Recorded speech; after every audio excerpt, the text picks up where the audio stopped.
Hey there, cats and kitties. I am the Blues Man, Johnny Blues, and with this video, I'll be discussing my thoughts on episode 1 of the anime series Kantai collection KanColle. And this is apparently a series that has a lot of, light novel and manga adaptations that it's built off from, all of which I'm unfamiliar with largely. I was just really wowed by the animation and the style of this particular first episode. Very much recollecting to my mind sort of a mesh between the series Arpeggio of Blue Steel, Ars Nova, and a little bit of Coppelion as far as the style and the look of the piece. And I just really was rocked by it. I thought it was pretty awesome. Now we're following Fubuki, who is new to this area. It's basically like a naval district, and it's involving a group of girls, essentially, who are in school and part of a naval military, that kind of stuff, who are defenders against this alien sort of invasion from the oceans, from the seas, called abyssals. And it's interesting because all of the girls involved are said to possess the souls of ancient and old-time, Japanese warships and those kinds of things. And we see them basically decked out in these suits, air quotes, sort of, robotic and enhancing suits and prostheses. And, it's very interesting because they have these boots that are, allow them to glide over the top of the water. And they have these almost backpack-looking prostheses that call back to the warships that they're supposed to be embodying, Fubuki being one. If you actually look on Wiki and everything like that, you will find out that there was a warship called Fubuki, and so all of the characters are based on sort of real-life history, whether that goes back to World War II or what have you.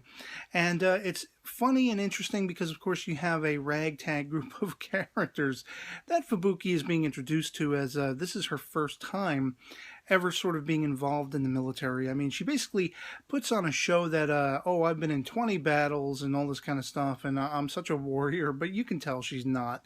And as soon as, by the end of the episode, they are called to action, we find out, she's actually never been in one battle, let alone worn the prostheses and everything like that, the machinery that allows them to fight and all this kind of stuff, when they come under attack by these abyssals. And basically she sees up front what they're having to contend with. Now, you basically have, as part of the group, there's this one girl who wants to be the sort of typical wannabe idol, the Japanese idol singer and everything, which is kind of funny. You have a couple of sisters, and one of them is just absolutely obsessed with nighttime. Like, I don't know whether it's like a, I want to go out and party kind of thing, or she just likes going to war at night, likes the lights of explosions and everything. She's just really a go-getter for the nighttime.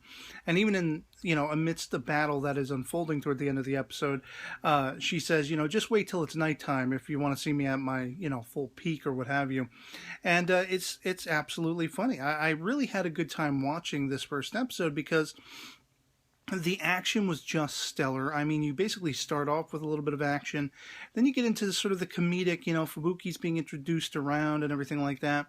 We're actually introduced to a character called Akagi, who is an archer of sorts, and we see that when she actually fires her arrows, they sort of become these like Japanese bomber fighter planes, and sort of circa World War II. And it's really interesting because during the entire final battle sequence of this episode, we see this happening a few times. We actually get a glimpse of what looks like a little gnome or something, a little anime troll, as the pilot of the plane, and the missiles are being fired and everything. And it seems like they take down the so-called enemy stronghold, by the end of the episode. But we're seeing that Fubuki really is on a learning curve. She idolizes this Akagi. It's by the end of the episode she has had apparently words with her commander who sent her here in the first place. And we never see who this person is, so it's a big question mark at the moment who her commander is that prompted her to go to this naval district and become part of what is essentially the Torpedo Squadron 3. And that's the name of the group, she's become involved with. But it's interesting to me that essentially you have her deciding and resolving to, whereas she's really goofy and she's just been thrown into the thick of it, and she could, for all intents and purposes, run away screaming, she is determined to become good enough, to become strong enough, to become powerful enough and effective enough in battle to hopefully be, the assistant of Akagi at some point in the near future. And so, for me, I mean, the episode from beginning to end was actually a real pleasure to watch. I actually watched a few episodes of the new wave, episode 1s and everything.